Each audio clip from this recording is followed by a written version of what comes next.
आइए आज हम एक ऐसे व्रत और पूजा के बारे में जानते हैं जिसमें डूबते सूरज और उगते सूरज दोनों को ही अर्घ देकर पूजा करते हैं। और यह पूजा बिहार, उत्तर प्रदेश और झारखंड में बहुत ही हर्षोल्लास के साथ मनाया जाता है। जिस पूजा में व्रती महिलाएं एक दिन नहीं लगातार 4 दिनों तक कठिन व्रत और उपवास भी रखती हैं। आइए जानते हैं कि यह व्रत कब और कैसे शुरू हुआ और इस व्रत का महात्म क्या है।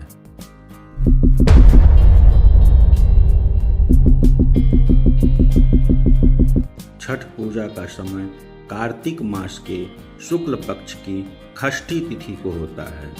छठ पूजा भारत के सबसे प्राचीन और महत्वपूर्ण त्योहारों में से एक है। इसमें मुख्य रूप से सूर्य की उपासना और आराधना की जाती है। यह पर्व 4 दिनों तक चलता है और इसमें कठोर नियमों का पालन किया जाता है, जिसमें व्रत, उपवास, नदी या तालाब में स्नान और सूर्य को अर्घ देना शामिल है। छठ पूजा का इतिहास बहुत पुराना है और इसके संदर्भ वेदों में भी मिलते हैं। मान्यता है कि यह पर्व सबसे पहले भगवान राम और माता सीता ने त्रेता युग में मनाया था, जब वे 14 वर्षों के वनवास के बाद अयोध्या लौटे थे। उन्होंने सूर्य देवता का आभार प्रकट करने के लिए छठ पूजा की थी। इसके अलावा महाभारत में भी इस पूजा का उल्लेख मिलता है। कथा के अनुसार द्रौपदी और पांडवों ने अपनी कठिनाइयों को दूर करने और अपने राज्य को पुनः प्राप्त करने के लिए छठ का व्रत रखा था। इसके अलावा एक अन्य पौराणिक कथा के अनुसार सूर्यदेव और उनकी पत्नी उषा के माध्यम से यह पूजा की जाती है। उषा को छठी मैया कहा जाता है, जो संतान सुख और आरोग्य की देवी मानी जाती हैं। इसलिए इस पर्व में विशेष रूप से महिलाओं द्वारा संतान के सुख और समृद्धि के लिए व्रत रखा जाता है।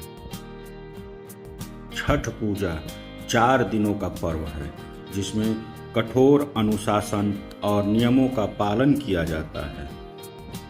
पहला दिन, जिसे नहाय खाए भी कहते हैं, इस दिन व्रतधारी घर और शरीर की शुद्धि के लिए नदी या तालाब में स्नान करते हैं। इसके बाद वे शुद्ध शाकाहारी भोजन ग्रहण करते हैं। इसमें कद्दू, भात और चने की दाल का सेवन प्रमुख है।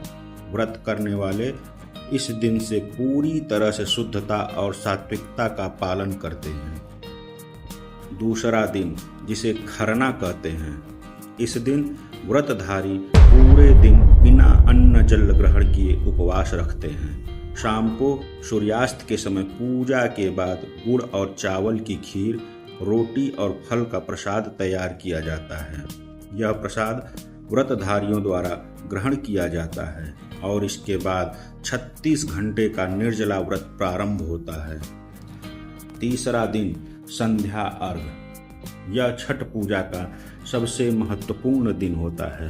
व्रतधारी नदी या तालाब के किनारे पहुंचकर डूबते सूर्य को अर्घ अर्पित करते हैं।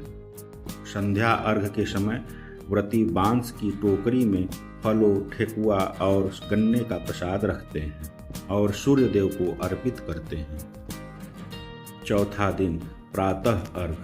अंतिम दिन उगते हुए सूर्य को अर्घ दिया जाता है। व्रती फिर से नदी या तालाब में जाकर सूर्य देव को दूध और जल अर्पित करते हैं। इसके बाद व्रतधारी अपना व्रत तोड़ते हैं और पारण करते हैं। छठ पूजा न केवल एक धार्मिक अनुष्ठान है, बल्कि यह हमारे समाज में प्रकृति के प्रति आभार, परिवार के प्रति प्रेम और समाज में एकता की भावना को प्रकट करता है। यह पर्व हमें कठिन तप और संयम की प्रेरणा देता है और हमें सिखाता है कि कैसे प्राकृतिक तत्वों के प्रति सम्मान और आभार प्रकट करना चाहिए।